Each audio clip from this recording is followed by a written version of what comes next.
Mga kapatid, ang mabuting balita ng Panginoon. Pinupuri ka namin, Panginoong Heso Kristo. Magsiupo po tayo. Kapag mayroon tayong banal na misa tuwing araw ng linggo at sunod-sunod yung banal na misa, in between ng bago magsimula ng misa o pagkatapos ng misa, kinakailangan mayroon munang munting salo-salo o mayroong agape. Yun ay may pakape, may papandisal, may paputo o may palugaw. Kahit man lang sa mga nagsiserve sa misa, sa mga lay minister, sa mga choir, sa mga lector commentator, o sa mga sacristan, o sa mga collector, o saan pa mang samahan. Bakit kanyo? Kasi kapag tapos ng misa, kapag mayroong gantong munting salo-salo o agape, yun yung nagiging banding para yung magkakasama ay nagkakakwentuhan paminsan-minsan. Kapag siguro simbang gabi sa madaling araw, mayroong mga ganun tayong ginagawa o iba pang okasyon o pagdiriwang.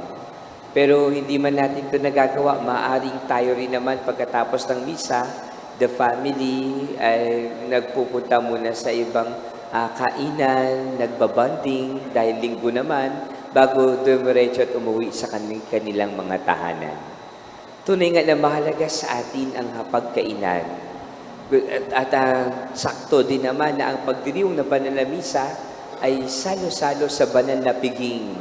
Ito yung pagsasalo-salo sa piging ng Panginoon at siya rin ang ating tinatanggap sa banal na Eucharistia, sa banal na komunyon.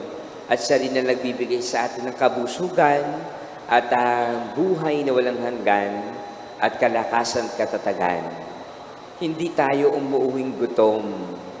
Sapagkat sabi nga sa Ebanghelyo, ako ang pagkain nagbibigay ng buhay na walang hanggan. Sino mang tumanggap sa akin, kumain, uminom sa akin ay hindi na magugutom at hindi na mamamatay at magkakaroon ng buhay na walang hanggan. Alam niyo po yung pagkagutom ay natural sa atin yun no? Kahit kumain ka ng 3 beses sa maghapon, darating at magugutom ka rin. That is why yung pagkagutom, ito yung you are longing to eat again. You are longing for food again. You are longing to be together again. Kaya yung pananabik at paghahangad nating tanggapin ng Panginoon, makinig sa kanyang mga salita, makapagsimba, makapagdasal, makaisingit natin yung pagkakataon na ito na tayo'y tumatanggap sa katawan ni Kristo. Tunay nga na ito'y pagkain nagbibigay ng buhay na walang hanggan. There's always hunger for God, hunger for His love, hunger for His forgiveness, hunger for His blessing. At yun din yung pagkagutom natin sa salita ng Diyos, pagkagutom natin na matamo yung kaligtasan, matamo yung kabusugan, matamo yung buhay na walang hanggan. Kapag umuulan, ay naaalala ko yung may mga lugar pa rin sa atin dito sa Bulacan na nakalubog pa rin sa baha dahil sa bagyong Karina. Kaya kawawa pa rin ang magpasa hanggang ngayon. Pero pa rin mga eskwelahan na nakalubog pa rin sa baha, hindi alam ko paano babangon at aahon at magsisimula muli.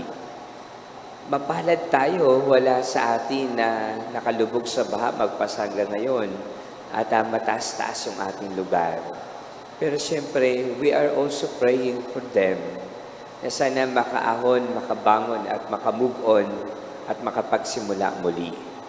Tunay nga na yung tinatanggap nating pagkain, yung tinatanggap nating kabusugan, it is also an opportunity for us para maging bukas, hindi lamang para tumanggap, kundi para maging bukas, para magbigay, para magmalasakit, para tumulong, para magkawang gawa, para maging mabuti rin tayo sa ating kapwa. Alam niyo po, naglagay kami ng 100 pamilyang mahihirap doon sa partida. Ang tawag namin ay Anawim ni San Isidro. At once a month, every first Friday, sila ay nagpupunta sa simbahan para mag-holy hour, para magsimba. At pagkatapos ay ibibigyan namin sila ng bigas, ng noodles, ng delata. Kahit maliit pero makatulong man lamang sa kanila, malaking bagay na rin yon. At plano namin, dadagdagan namin ang pagtuturo ng katekisim o ng pananampalataya. Tunay nga na mabusog, hindi lamang tiyan, kundi mabusog maging ang pang-espiritual nating pamumuhay.